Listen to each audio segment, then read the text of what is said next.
কার দেখাবো মনের দুঃখ গো আমি বুক চিরিয়া।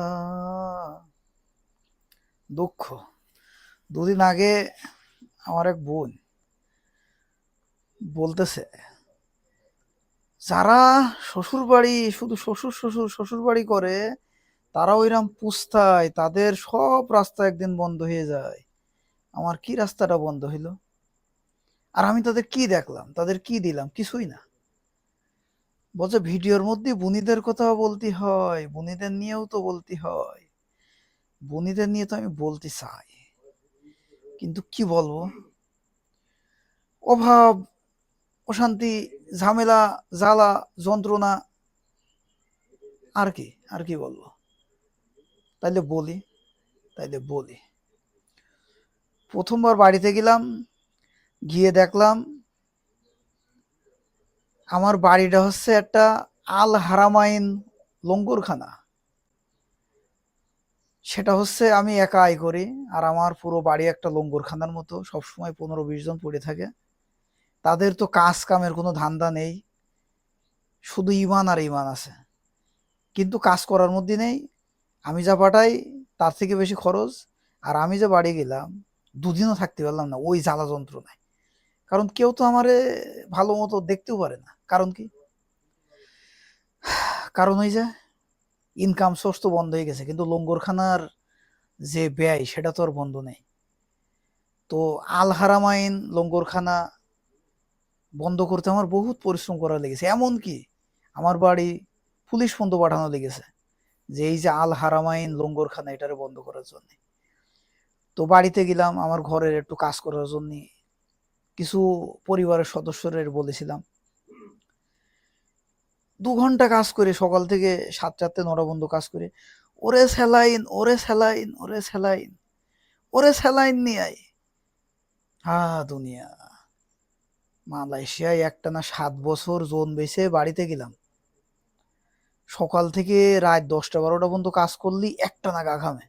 অর্থাৎ এরম একটা সময় থাকে না, যেই সময় জামা কাপড়টা শুকোয়েছে, সকাল থেকে সেই রাত 10টা 11টা 12টা পর্যন্ত।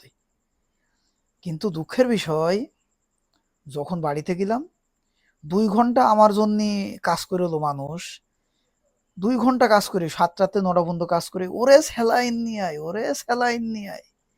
পরে বুঝলাম যে আরে, তাইলে আমাদের কটা স্যালাইন লাগে? এই যে বিদেশে এত পরিশ্রম করি, তাইলে কি করা লাগে? তাও কি, তাও 7 বছর একটানা পরিশ্রম করে দেশেতে গেছিলাম, দেশে গেছিলাম ছুটিতে। তা হচ্ছে এই হলো সেই কাহিনী। এরপরে বিয়ে শাদী করার জন্য মোটামুটি স্বর্ণ নিয়ে গেছিলাম, সামান্য পরিমাণ কিছু। তো আমার একজন বললে, খুব ভালো একজন মানুষ, বললে তোর কিরা মেয়ে দেবে, তোর মেয়ে দেবে কোনো বিপদে পড়তি। তা আসলেও ঠিক। আমার বাড়ির যে পরিবেশ ছিল তাতে তো মেয়ে কেউ দেওয়ার কথা না, বা কোনো মেয়ে আসার কথাও না। আর কোনো মেয়েরে আনা মানে ওই বাড়িতে ওই সময় সেটা ছিল তার ফাঁসির দণ্ড দেওয়ার মতো। কারণ আল হারামাইন লঙ্গরখানা এরকম একটা অবস্থা, আয়ের থেকে ব্যয় বেশি। বাড়িতে সব সময় আছে 8-10 জন, শুধু ইমান, প্রচুর ইমান তাদের। হা, কিন্তু আল্লাহ যে বলেছে নামাজ শেষে জমিনের উপরে ছুটে বেড়াও খাদ্যের জন্য, এই ইমানটা ছিল না। পরে আমি সে আল হারামাইন লঙ্গরখানা বন্ধ করলাম। করলি এখন আবার সবাই কিন্তু সুখেই আছে, তারাও ভালো আছে। কারণ কি? কারণ তারা এখন পরিশ্রম করে খাচ্ছে, সবাই দৌড়ে বেড়াচ্ছে, ছুটে বেড়াচ্ছে। আর ওই সময় আমার এই যে 3 টাকা আয় 9 টাকা ব্যয়, আমিও কিছু করতে পারিনি, তাদেরও কিছু হয়নি, শুধু খেয়ে দিয়ে সমান। এরপরে আবার আসলে আরেক জ্বালা যন্ত্রণা। সৌদি থেকে একজন ফেরেস্তা ফোন দিলে, তার নাম তার নাম হচ্ছে ইবলিসে আজম।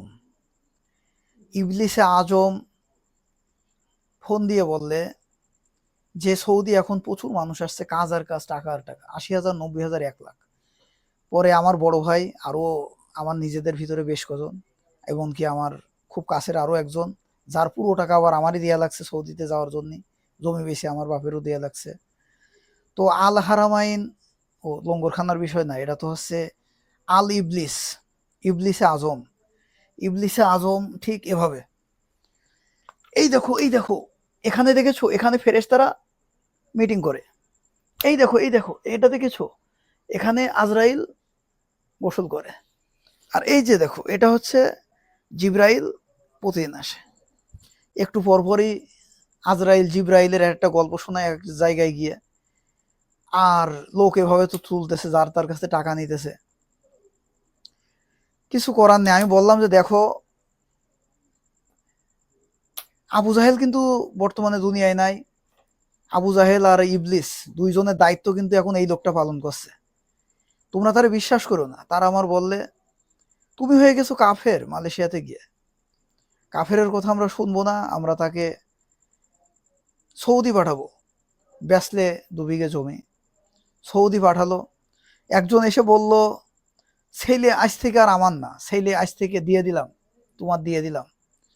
আমি বললাম যে বাপ মা, তোমাদের তো 5টা ছেলে মেয়ে আছে, লাগলে আরো নেও যদি আরো লাগে, কিন্তু লোকের ছেলে কি করতে নোবা? তার চিন্তাটা সে করুক। কয় না, ছেলে এখন আমাদের দিয়ে দিয়েছে, এখন ছেলে আমাদের। সেখানেও গেল জমি বেচা, ভালো খুশি।